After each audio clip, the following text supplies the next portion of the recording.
I'm working on getting the next part of the family dining table video put together for you, but I wanted to pause for a moment and do a response to a viewer's comment that was particularly uplifting to me. And I also want to thank all of you that make comments that are encouraging, and truthfully, even the constructive criticism I appreciate. I am very grateful for that.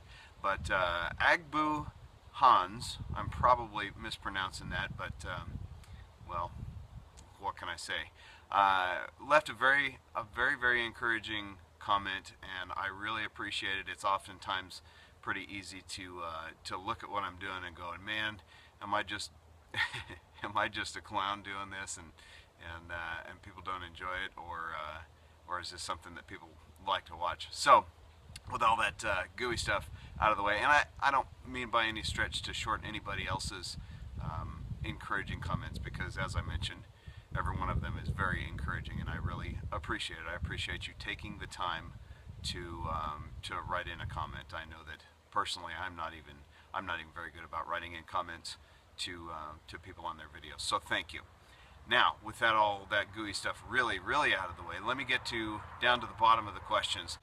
The questions asked were about the Viking chair. One of them being, what have I done to the Viking chair to make it the quote-unquote finished product that I kind of alluded to when I ended that last video. To be quite honest with you, I don't know that it's the finished product just yet. I keep fooling with it in hopes of lightening it a little bit or making it a little bit better this way or that way. But here's what I've done so far.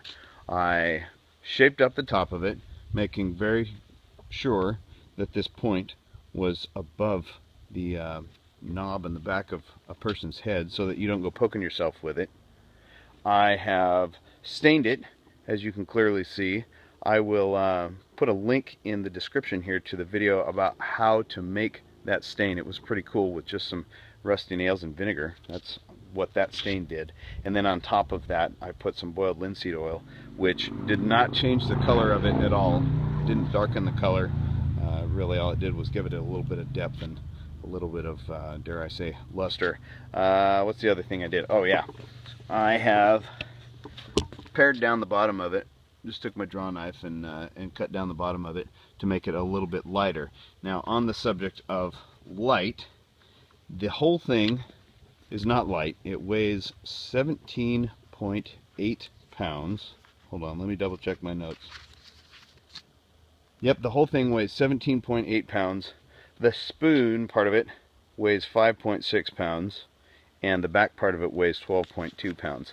Another comment was made about, or part of that comment was, had I made a straight through hole, and did I think that 1/4 inch of clearance helped with that?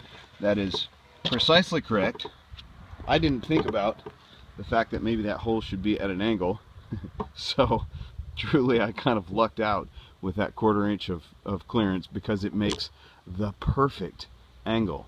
It is lovely to sit in. I've had it out in the field a handful of times, sitting around the campfire and sitting in my yard looking at the stars, and that angle right there is just absolutely divine.